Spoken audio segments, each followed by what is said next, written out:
இந்த கதைதான் மனித மனதின் ஆணவத்தையும், ஒரு மகான் அல்லது ஞானியிடம் கூட தோன்றும் கருவத்தின் ஆணவம் அல்லது புறநிலை பெருமை விஷயத்தை விரிவாக விளக்குகிறது. இக்கதை சித்தாந்த ரீதியாகவும் வாழ்வியல் பாடமாகவும் பல அர்த்தங்களை தருகிறது. தருமனின் நிலைமை. தருமன் யுதிஷ்டிரன், பாண்டவர் மகான்களில் முதன்மையானவராகவும் தருமத்தின் அடையாளமாகவும் இருப்பவர். தனது ஆட்சியில் கொடையும் சமத்துவமும் மிகுந்தவை என்ற எண்ணம் அவர் மனதில் இருந்தது. பூமி மீது ஓர் ஏகாதிபதியாக வாழும் தருமன் தனது கொடையால் ஏழைகளுக்கு உதவுவது மட்டுமே மிகச்சிறந்த அரசின் பணியாக நினைத்தார். ஆனால் கண்ணபிரான் தருமனின் ஆட்சி முறையில் ஆழ்ந்த குறையை காட்டவும் அவர் கர்வமாக மாறிய உணர்ச்சியை திருத்தவும் ஒரு படிவத்தை கொண்டு சென்றார். கர்வத்தின் விளக்கம். கர்வம் என்பது ஒரு பேய். இதன் பொருள், கர்வம் எனப்படும் ஆணவம் அல்லது பெருமை எளிதில் ஒரு மனிதனை பற்றிக் கொள்கிறது. மிகச் சிறந்த அறங்களைச் செய்தாலும் அந்த அறங்களை பெருமையாக கருதும் போது அதற்குள் ஆணவம் ஊடுருவும். இதுவே தருமனுக்கு ஏற்பட்டது. நாம் பல்லாயிரம் பேருக்கு அன்னம் தருகிறோம், நமக்கு நிகரான கொடை வள்ளல் யாரும் இல்லை என்ற எண்ணம் அவரது ஆவிக்குள் இருந்தது. இதை கண்ணபிரான் புரிந்து தருமனை உணர வைக்க பாதாள உலகத்திற்கு அழைத்து செல்கிறார். கண்ணபிரானின் கருணை.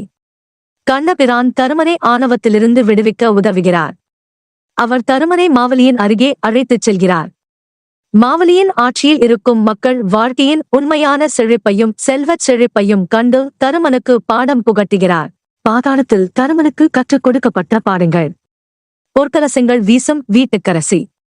தருமன் புறநிலை செல்வத்தில் வாழ்ந்தாலும் மக்களின் நிலை பற்றி முழுமையாக அறிந்திருக்கவில்லை. வீட்டு அரசி தங்க கலசங்களில் தண்ணீர் கொடுத்து அதனை தூரத்தில் வீசி எறிந்தாள். இது தருமனுக்கு ஆச்சரியம் அளித்தது. இந்த அளவுக்கு செல்வச் செழிப்பு எப்படி இருக்க முடியும் என்று கேள்வி எழுந்தது. இக்காட்சி தரும் பாடம். செல்வம் என்பது உண்மையான நலத்தை உண்டாக்க வேண்டும். உண்மையான செல்வம் என்று கருதப்படுவது மனிதர்களின் அடிப்படை தேவைகள் பூர்த்தியடையும் நிலையை அடைவதே ஆகும். மாவலியின் கோபம். மாவலி தருமனை பார்த்து வெறுப்புடன், இவன் ஒரு உண்மையான மன்னன் அல்ல என்று கூறுகிறார். தருமனின் கொடைதான் ஏழைகளை காப்பாற்றியது, ஆனால் ஏழைகள் இல்லாத நிலையை உருவாக்கவில்லை. இதுதான் தருமனின் ஆட்சியில் உள்ள மிகப்பெரிய குறைபாடு. தருமன் தன்னை சிறந்த அரசராக நினைத்தாலும் மாவலி மக்களின் அடிப்படை தேவைகள் பூர்த்தியாகி ஏழைகள் இல்லாத நிலையை உருவாக்கிய மன்னன். இக்காட்சி தரும் பாடம்.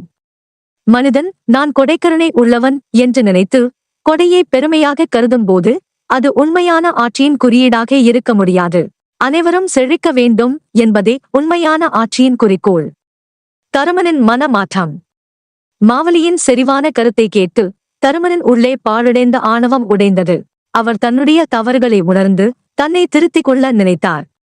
தன்னை இகழ்ந்தாலும் மாவலியை வெறுக்காமல் மாறாக மகாபலியே மனதார பாராட்டினார். இக்காட்சி தரும் பாடம். மனிதன் தனது தவறுகளை உணர்ந்து திருத்திக் கொள்ளும் எண்ணம் கொண்டால் அது பெரிய மாற்றத்தை ஏற்படுத்தும். ஆணவம் நம்மை தாழ்த்தும், தாழ்ந்த பிறகு மாறும் முயற்சியே நம் வாழ்க்கையை உயர்த்தும். ஞானேஸ்வரி மேற்கோள். நற்செயலால் உனக்கு வரும் பெருமையை மறை. இது கதையின் கருத்தை அழகாக சுருக்குகிறது. நல்ல செயல்களை நாமே பெருமைப்படுத்திக் கொண்டால் அதற்குள் ஆணவம் தோன்றும். அந்த ஆணவம் மனிதனை கீழ்மையாக ஆக்கும். எனவே நற்செயல்களை நாம் அமைதியாகச் செய்ய வேண்டும், அப்பொழுது அதை உலகமே பாராட்டும். 3 முக்கியமான உவமைகள். பசு பால் அளவை மடியில் மறைப்பது போல நல்ல செயல்களும் அமைதியாக மறைக்கப்பட வேண்டும். வழிப்போக்கன் மடியில் பணத்தை மறைப்பது போல வெளிப்படையாக பெருமை கொள்ளாமல் உள்மனதில் வைத்துக் கொள்ள வேண்டும். விதை நட்டு மண்ணால் மூடுவது போல நன்மை பயன் விளைவிக்கும் விதமாக நல்ல செயல்களை செய்ய வேண்டும். இக்கதை வழங்கும் முக்கியமான பாடங்கள். தருமம் தன்னிகரற்றது, ஆனால் அதனுடன் ஆணவம் இணைந்தால் அது சிறந்தது அல்ல. தருமன் அறத்தின் உருவமாக இருந்தாலும் அவர் செய்யும் அறங்களுக்கு பிறகு அவற்றின் பெருமையையே தன் தன்மையாக எடுத்துக்கொண்டார். நற்செயல்கள் சமநிலையுடன் செய்யப்பட வேண்டும். மனிதர்கள் அறங்களை பெருமைப்படாமல் செய்ய வேண்டும்.